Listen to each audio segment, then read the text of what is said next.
Alright mga kabarkada, what a blessed Wednesday morning, October 29, 2025. Sa mga nag-birthday niya, happy birthday once again.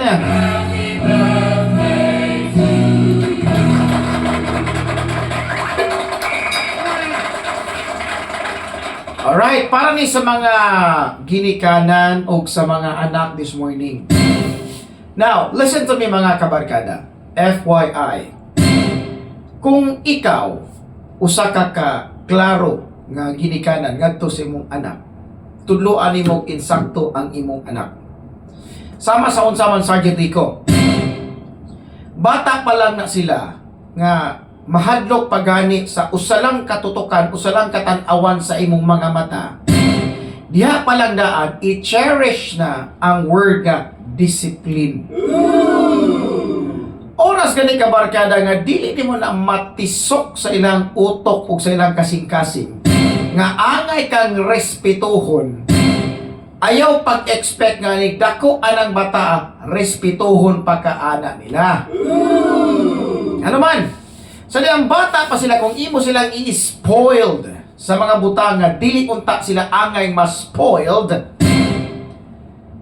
Imo namang gi-spoiled sa hinahinay.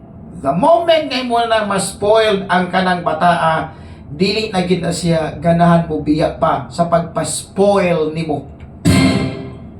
Daghang mga butaw, daghang mga nakita nato sa social media, mga anak gusto kay magtubag-tubag, gusto kay magsukol-sukol sa mga ginikanan. Subok pa man andungon apan mao na ang realidad sa kinabuhi nato karon. Bisag unsaon dili to ikalalis nga sa matag karon ug unya. Kitang tanan matag usa nato mga kabarkada. Naagi tay gitago-taguan nga mga batasan nga hadlok tang masukon sa atong mga anak. Well, kung mao man gani di ay na karon pa lang daan sugdi na, no? Sugdi na mga kabarkada ang mga butang nga gikinahanglan sa inyong mga anak. Sama sa unsa naman, likayi nga ang ikaw nga disiplinaryan ug ikaw ang nagsulti og dili og ayaw anak, ikaw pod ang number 1 nga follower sa imong gisulti nga dili. Timan gyud na. Problema man gud sa mga ginikanan karon, manambag sa ilang mga anak nga nak ayaw ani nak ha, nak ayaw ani kay mao ni mo na. Mingon kag ayaw ani, unya sa mata sa imuhang mga anak, ikaw mismo ang nagbuhat sa ingon. Aw, naay problema sa imong utok. Ikaw nga amahan, mingon gani ka sa imong anak, ayaw panigarilyo nak ha. Dapat makita pod sa imong anak nga wala pod ka na nigarilyo. Mao na ang kamatuoran. Ikaw pod amahan, ug mingon ka sa imong anak, nak ayaw pagsuon ako ha, nga muinom og kanang ilimnon nga makahubog. Ikaw po dapat ang makita sa imong anak nga modelo sa imong gisulti nga mga ayaw. Dili kay ika naman hinon ang modelo sa gisulti nimo nga muinom. Di ba? Naay mga instances atong kinabuhi mga kabarkada nga kinahanglan natong fokusan sa dihang dapitan. Kay matag usa nato, di gyud nato kaligtaan nga naagi tay responsibilidad sa atong mga anak, sa inyong mga apo, sa inyong mga pag-umangkon. Miyon kasi yung pag-umangkon nga, dong, day, ayaw gyud panigarilyo kay makadaot ni sa imong lawas. Unya nakita kasi mong pag-umangkon nga nanigarilyuhay ka. Do you think mutuo sila sa imo ha? Di ba? Maora po na sa tong kinabuhi. Ha, maora po na sa tong kinabuhi. Mubadlong kasi mong anak, na ayaw pag ginahig ulo ha. Unya ikaw nga ginikanan, labaw po di kang gahig u. Do you think madisiplina na nimo na imong anak nga ikaw gani mismo di gani kakadisiplina sa imong kaugalingon? Heads up mga ginikanan. Dako kaayo tag tulubagon kung kaning anak o kaning apo o kaning mga pag-umangkon nimo nga gibilin o gisalig sa imo ha. Dako kay factor sa imong kinabuhi kay paninglan ka sa umaabot nga panahon ni ining mga bataa. Para sa ganung paninglan man ko kay gibilin man ka. Sultihan ta mo mga ginikanan, kanang inyong mga anak wala na nagpasabot nga inyuha ng anak ra. Kanang inyong mga anak mao na gipasabot nga gipiyalan ra ka og anak. Gibinlan ra ka og anak. Wa nagpasabot nga imuha ng anak. gipiyalan ra ka og anak. In short mga kabarkada, kay gipiyalan man kag anak, gisaligan kag anak, wa nagpasabot nga imuha ng anak. So kay gipiyalan man kag anak, susiha klaruha pag-ayo nga ikaw mismo nga gipiyalan kag anak, kay dili ba tanan tawo nangandoy nga mga anak. Ikaw nga gipiyalan kag anak, susiha nga kaning imong pagpiyal sa labaw makagagahom nga makaanak ka, himoa nga mahinungdanon. Dili kay giusik-usikan nimo ang kahigayunan, giusik-usikan nimo ang panalangin sa labaw makagagahom. Gayaga-yaga ra ka sa imong kaugalingon kung di ka makitang modelo sa imong anak. Moingon ka sa imong anak, nak ayaw pag ginahi ko, ya ikaw labaw po kang gahi ko. Nak ayaw pa ni gerilyo, ya makita sa imong anak ka ni gerilyo ka. Nak ayaw pag inom ani ilim na makahubog, pero nakita sa imong anak nga palahubog kay ka. Nak ayaw pagpatakag pang barkada ha, pero nakita sa imong anak nga barkadista ka. Nak ayaw pagkuy-kuy ka na imong mga amigo na ka nga puro mga adik-adik, kunya nakita sa imong anak nga imong mga kuy puro adik-adik.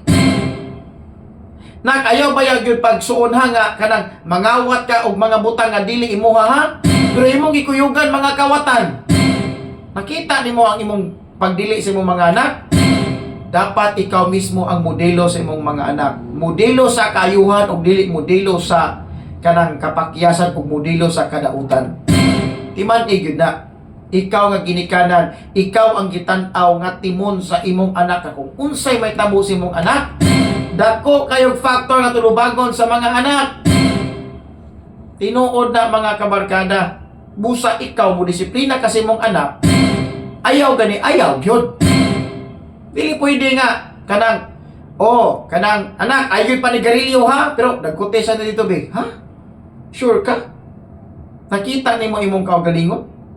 Mingon kag dili pwede anak. Ikaw dapat mismo ang pinakaunang interpretor o modelo sa mga ipandili mo ngadto sa imong anak. Moabot ang panahon na kanang imong anak musod sa imong bisyo. So samang bisyo nimo, ingnon kasi mong anak ug wala kay ikabuga.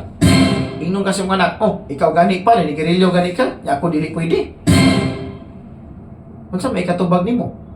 Magnganga na lang tani. Imo ay ko kinamorason nga, di maguna kay kami manggod mo nimo na. Okay man na, wa man problema kay ngano di ay. Kung gitudluan nimo sila nga dili mo buhat anang butanga sa pagpanigarilyo, dapat ikaw mismo ang interpretor, ikaw mismo ang modelo aning mga butanga. Dili kay ikaw pa mismo ang modelo sa pagpakgang o pagpakyas sa imong mga gipagdili. Ayaw panigarilyo naghanya kusog ka nagkasuas sa imong baba. Really? Nakita ninyo ang kadautan sa atong umaabot nga henerasyon?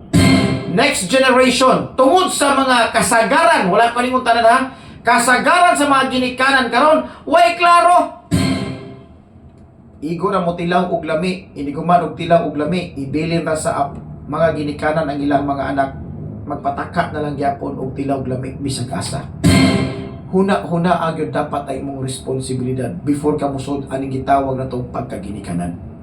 Kaya kung ginikanan ka nga wa kay kahatag nga tunhay ug matarong nga kinabuhi sa imong mga anak, then usa ka sa mga ginikanan nga way ayo nga gihatagan og panalangin ni ining kalibutan.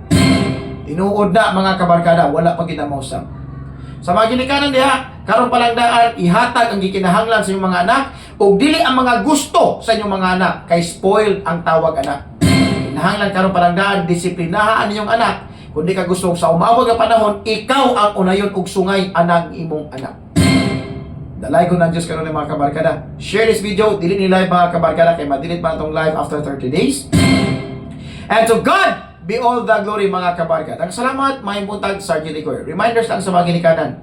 Kinahanglan ikaw mismo ang modelo sa disiplina nga imong gihatag ngadto sa imong mga anak. Amping, mga impuntag, happy Wednesday morning.